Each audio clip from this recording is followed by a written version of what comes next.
Assalamualaikum warahmatullahi wabarakatuh. Perkenalkan, nama saya Rahmat Rinaldi Nasution, mahasiswa Ilmu Peternakan semester 5 UIN Suska Riau. Di sini saya akan menjelaskan mengenai salah satu jenis hijauan dan salah satu jenis leguminosa. Yang pertama, saya akan menjelaskan salah satu jenis hijauan, yaitu rumput odot.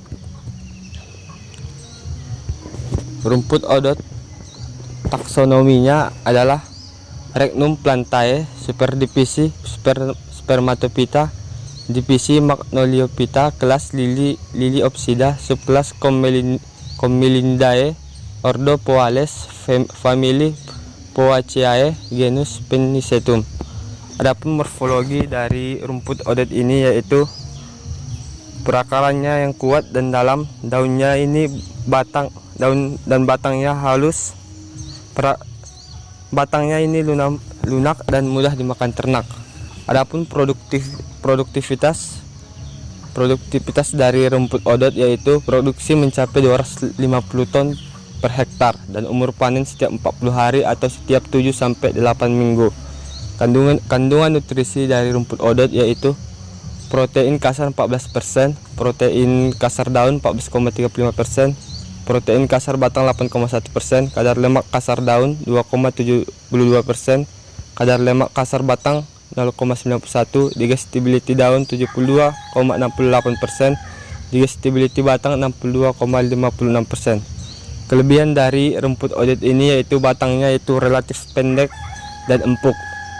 Pertumbuhannya relatif cepat, sangat disukai ruminansia dibanding dengan jenis rumput yang lainnya. Daunnya lebat dan tidak berbulu, mampu beradaptasi dengan kondisi lahan, tidak memerlukan perawatan khusus. Dalam satu rumpun terdiri dari 50 sampai 80 batang. Selanjutnya kita masuk terhadap budidaya dari rumput odot.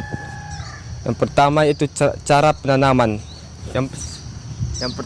Cara penanamannya yaitu yang pertama kita harus membersihkan lahan yang akan ditanami rumput dari tanaman gulma dan semak belukar. Kemudian dibuat gundukan tanah lebar 60-80 cm dengan tinggi 20 cm. Tanam bibit rumput berupa stek dengan 2 ruas ditanam di dalam tanah di tengah gundukan dan 1 ruas di luar. Jarak tanaman dalam barisan 50-75 cm. Jarak tanam antar barisan 75-150 cm. Selanjutnya yaitu pemupukan. Untuk pupuk dasar berikan dan campur dengan pupuk kandang dengan jumlah 3 ton per hektar. Jika ingin mempercepat pertumbuhan dapat dilakukan dengan pemupukan pada umur 15 hari. Setelah tanam dengan pupuk urea atau dengan pupuk NPK sebanyak 60 kg per hektar.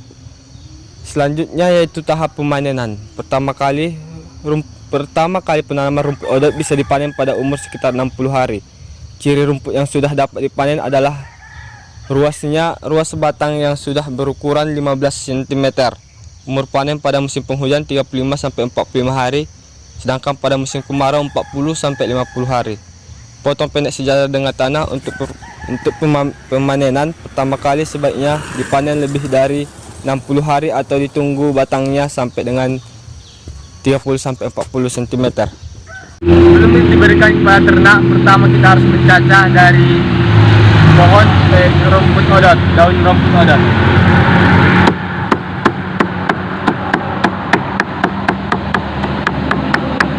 Setelah dicacah baru bisa diberikan kepada ternak rumput odot.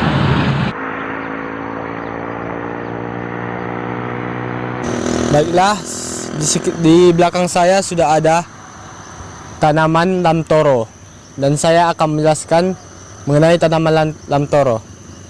Klasifikasi taksonomi dari tanaman lamtoro yaitu Kingdom Plantae, divisi Magnoliophyta, klasis Magnoliopsida, subklasis Rosidae, ordo Fabales, genus Leucane, spesies Leucane leucephala. Morfologi dari tanaman lamtoro ini yaitu tanaman lamtoro memiliki akar yang sangat kokoh karena akar tunggangnya menembus kuat ke dalam tanah sehingga pohon tidak tumbang oleh tiupan angin. Pohon lamtoro mempunyai batang yang kuat sehingga tidak mudah patah. Warna batang lamtoro ini yaitu berwarna coklat kemerahan. Batang pohon lam toro dalam waktu 1 tahun dapat mencapai garis tengah 10 sampai 15 cm. Daun lam toro ini berbentuk simetris dengan tipe daun majemuk ganda dan daunnya berwarna hijau. Buah lam toro berbentuk polong dalam tandan seperti ini. Dalam setiap tandan buah dapat mencapai 20 sampai 30 buah. Sedangkan dalam satu polongnya dapat mencapai 50 sampai 30 biji. Batang tandan berbentuk besar dan agak pendek. Bijinya berbentuk lonjong dan pipih. Jika sudah tua, biji tersebut warnanya coklat seperti yang di atas ini. Produksi daun lam toro segar sekitar 60 sampai 70 ton atau 20 ton bahan kering per hektar per tahun. Kandungan nutrisi dari daun lam toro yaitu mengandung protein, kalsium dan energi yang tinggi. Daun lam toro memiliki komposisi kimia yaitu bahan kering 97,89%, protein kasar 23,83%, bahan ekstrak tanpa nitrogen atau BETN 31,0529%, serat kasar 23,5877%, lemak 11,68% dan abu 7,73%. Sedangkan kalsium dan fosfor berturut-turut antara 1,90 sampai 3,20 dan 0,15 sampai 0,35% dari bahan kering. Selanjutnya kita masuk kepada budidaya dari tanaman lam toro. Cara menanam lam toro yaitu dengan mengambil benih yang sudah tua seperti ini. Kemudian benih ini direndam dalam air hangat 70 derajat Celcius selama 10 sampai 12 menit. Dan hanya gunakan benih yang tenggelam saat air direndam. 3. Siapkan polybag. Yang 4, isi polybag atau gelas dengan campuran tanah, pasir dan kompos dengan perbandingan 1:1:3. Isikan hanya 3/4 bagian saja, jangan sampai penuh. Yang kelima, buatlah lubang sedalam kurang lebih 2 cm untuk menanam biji. Yang keenam, masukkan 2 biji lam toro dalam satu lubang dan tutup dengan tanah secukupnya. Siram 2 kali sehari pada musim kemarau atau secukupnya. Pemupukan. 20 hari setelah persemaian, lakukan pemupukan NPK dengan dosis 100 gram NPK yang dilarutkan dengan 10 liter air. Bibit lam toro siap dipindahkan ke kebun. Usia yang baik untuk memindahkan lam toro adalah saat tinggi tanaman sudah lebih dari 25 cm atau berumur 35 hari.